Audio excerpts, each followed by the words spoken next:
Long before kingdoms, life followed a restless river. Here, nothing was ever guaranteed.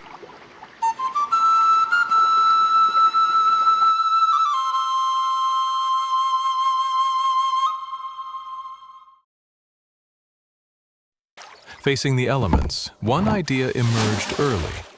Organize rather than resist. Give water a path. Set limits to its force so it may become useful. From this constraint, a culture was born.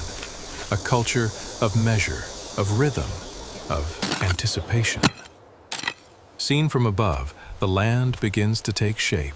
The ground becomes space. Fields emerge.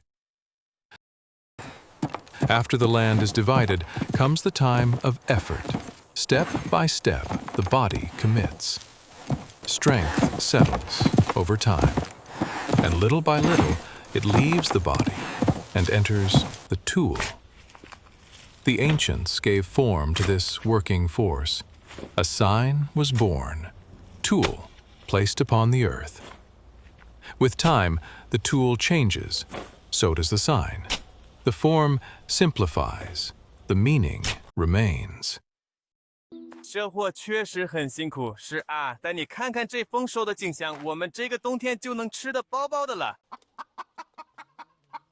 In ancient China, the role of man becomes clear. To connect strength to the field.